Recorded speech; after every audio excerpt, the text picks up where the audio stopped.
citizens. I'm speaking of the type of monitoring as in Big Brother.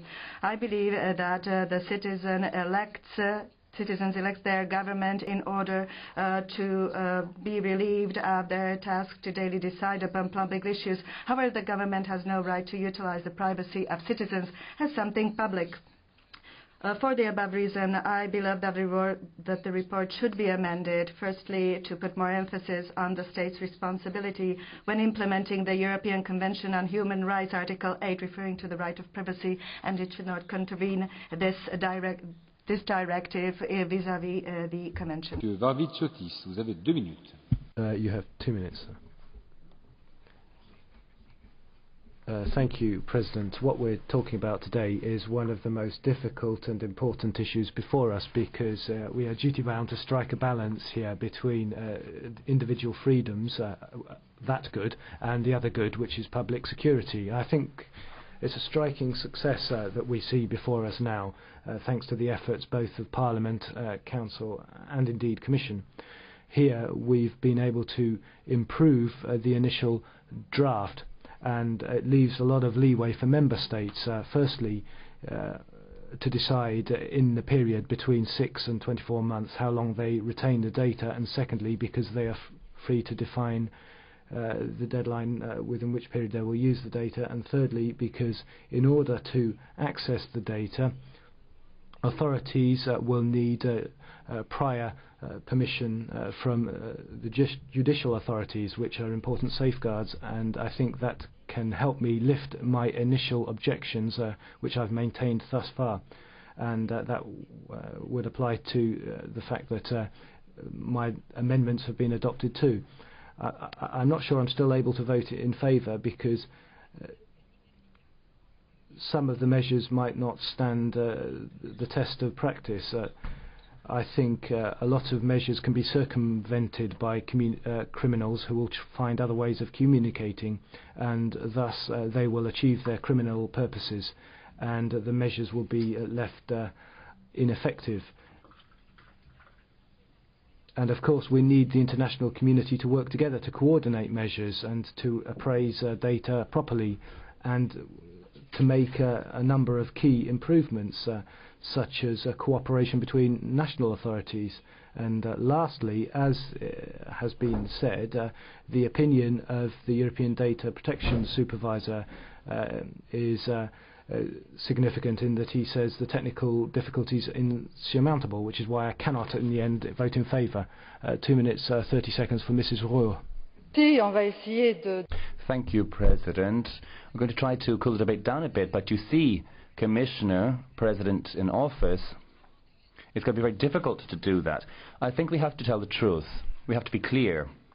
A directive in the area of data retention is necessary because all traffic data is already retained and used by the police authorities in the vast majority of member states. This is just the truth, and it's why it is urgent for us to regulate the current practices so that we can guarantee better protection of European citizens. The debates on this subject were very fraught. I'm delighted that my group, and I'm proud that my group, is able to support the compromise suggested by Council. Not because we are prepared to accept everything.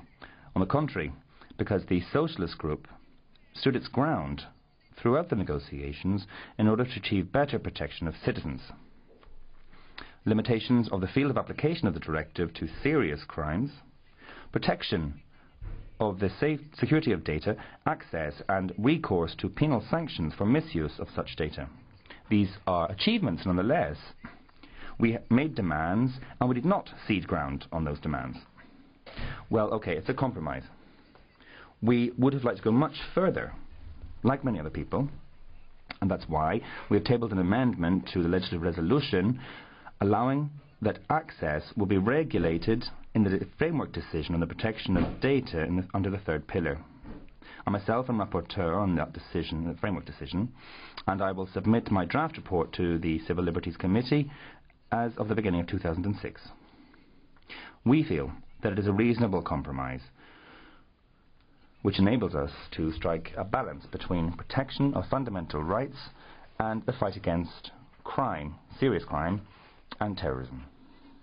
An agreement under first reading and within the framework of codecision is, at the end of the day, a victory for the European Parliament. Our institution has proved that it was sufficiently mature. We can be proud of this result.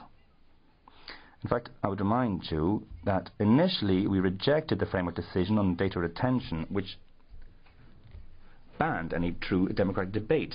We opened the path for future years, future progress. All of the aspects under this same area will be dealt with in codecision with the Parliament.